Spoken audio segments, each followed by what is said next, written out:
আমাদের কিছু বলার নেই। একজন খ্রিস্টান ও যদি এসে বলে যে আমি কোরআনকে মানি না, তো আমাদের কিছু করার নাই। কিন্তু একজন মুসলমান ও যদি বলে আমি কোরআন মানি না, তাহলে ভীষণ অন্যায়, ঠিক না? কারণ কোনো মানুষকে যদি মুসলমানকে মুসলমান থাকতে হয়, তাহলে মিনিমাম কি লাগবে? কোরআন এবং সুন্নাহ যেটা ও যেন মেনে চলে, এই টেন্ডেন্সি, এই প্রবণতা তার মধ্যে থাকতে হবে। আচ্ছা, যদি তাই হয় তো আমরা হচ্ছে মুসলমান খায়রা উম্মাহ, উন্নত জাতি। উন্নত জাতি যারা, তারা সামান্য একটা কোরআনুল কারীমের আয়াত, সামান্য এই শব্দের অর্থ হচ্ছে খুব ছোট, ছোট থেকে ছোট, অথবা রাসূলুল্লাহ সাল্লাল্লাহু আলাইহি ওয়াসাল্লামের মুখ নিঃসৃত বাণী, হাদিস যদি সে পেয়ে যায়, তাতে যদি তার জীবন পরিবর্তন হয়, তাহলে আমাদের জন্য ছোট্ট একটা কোরআনের আয়াত এবং একটা হাদিসই যথেষ্ট, ঠিক না? কথা বুঝছেন তো আমার?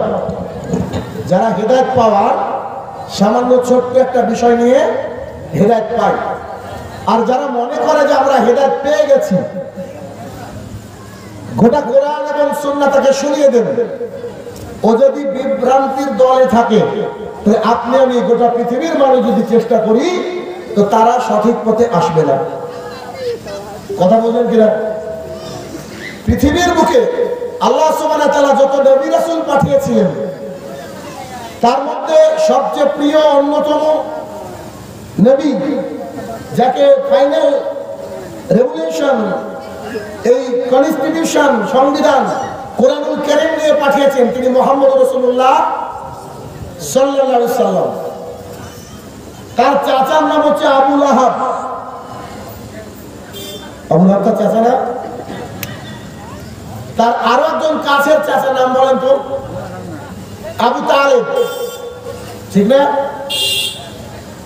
তো তার চাচা আবু লাহাব, চাচা আবু তালেব রাসূলুল্লাহ সাল্লাল্লাহু আলাইহি ওয়াসাল্লামের কথা তারা শুনেছে, প্র্যাকটিক্যাল দেখেছে, ওহী নাযিল হয়েছে তাও দেখেছে।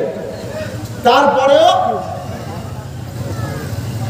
উভয়ের যে অবস্থা, কোরআন এবং সুন্নাহ থেকে বুঝতে পারি যে উভয় জাহান্নামী। তারপরে যার অন্তরটা বাঁকা হয়ে আছে, তাকে যদি রাসূলুল্লাহ সাল্লাল্লাহু আলাইহি ওয়াসাল্লাম ওয়াজ নসিহত করে, সে ব্যক্তির অন্তরটা সোজা হবে না। কেননা যে যে টপিকগুলো আজকে নির্ধারণ করা হয়েছে, এই টপিকের আলোচনা বইয়ের কাছে লোক অলরেডি বহুবার শুনেছে, শুনেনি? তারপরেও রাস্তায় দাঁড়িয়ে এখনো বিড়ি সিগারেট মানুষ খায়। এই অত্র এলাকায় বহু মুদিখানার দোকান আছে যেখানে পান, বিড়ি, জর্দা, গোল সিগারেট বিক্রি হয়।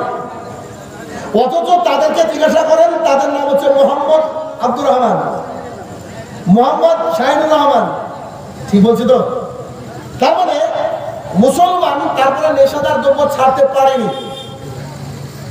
তার মানে আসলে এই ব্যক্তি আল্লাহ তাআলার কাছে মুসলমান নয়, নামকা বাস্তে দুনিয়ার বুকের মুসলমান।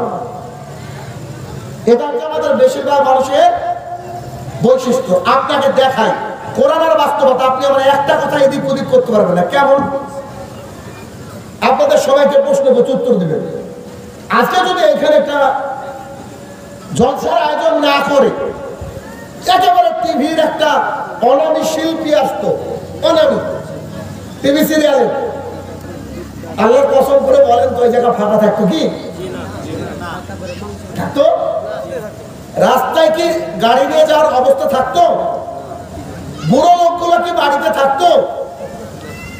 দরকার মুখে রুমাল বেঁধে, মাস্ক বেঁধে পাশে গিয়ে দাঁড়িয়ে থাকতো। এটা বাস্তবতা।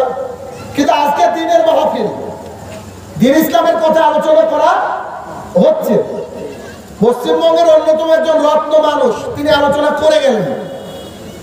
তা আপনারা অনেকেই আসেননি গ্রাম থেকে, স্বাভাবিক, সবাই আসলে জায়গা দেওয়া সম্ভব হতো না। কিছু জায়গা ফাঁকা আছে, আরো কিছু লোক বসে আছেন, কিছু লোক দাঁড়িয়ে আছে। তাহলে বোঝা যাচ্ছে যে কোরআন এবং সুন্নাহ থেকে কি নেকি পাওয়া যায় কি যায় না? কোরআন এবং সুন্নাহ শুনে নেকি পাওয়া যায় কি যায় না? যায়।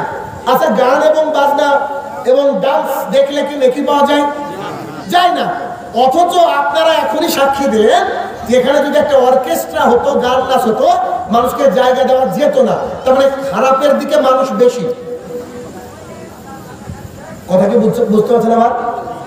আমার কথা বেশি বলি না, আমি অল্প কথা বলি আপনাকে বোঝানোর জন্য। এবার আল্লাহ সুবহানাহু ওয়া তাআলা কোরআনুল কারীমের মধ্যে বলছেন, হে মুহাম্মদ সাল্লাল্লাহু আলাইহি ওয়াসাল্লাম শোনো। জি আল্লাহ বলেন, যারা সংখ্যায় বেশি তাদের সাথে যেও না গো, এরা সবাই পথভ্রষ্ট, এরা এমনি বিনা দলিলে সবকিছু মানে। যারা সংখ্যায় বেশি তাদের সাথে যেও না, তারা তোমাকে পথভ্রষ্ট করে দিবে। যারা সংখ্যায় বেশি তাদের সাথে তোমরা যেও না, তারা কি করবে? তারা তোমাকে পথভ্রষ্ট করে দিবে। তো 6 নম্বর সূরার 116 নম্বর আয়াতে আল্লাহ সুবহানাহু ওয়া তাআলা মুহাম্মদ সাল্লাল্লাহু আলাইহি ওয়াসাল্লামকে দিয়ে এটা বলালেন। তার মানে বোঝা যাচ্ছে যে এই যে গান বাজনা হলে মানুষ বেশি, তাহলে যেদিকে লোক বেশি এরা সুবিধার না, এরা সঠিক নয়। আর যেদিকে লোক কম এটা তো হক পথ। আমি বলছি না, আল্লাহ তাআলা বলছেন। এখন আপনি মানুষকে বলেন ওই চায়ের দোকানে বসে এখনই হয়তো আলোচনা হচ্ছে, এত গরমে কেউ যাওয়া করে গো, কোন কাজ আছে? অথচ এইখানে যদি গানের আয়োজন হতো তো একটা মানুষের কথা বলতো না, কিসের গরম, আল্লাহ আকাশ থেকে আগুন পাঠালেও শেষ ডান্স দেখে তারপরে বাড়ি যাবে। ঠিক না বলছি আমি? তাহলে বোঝা যাচ্ছে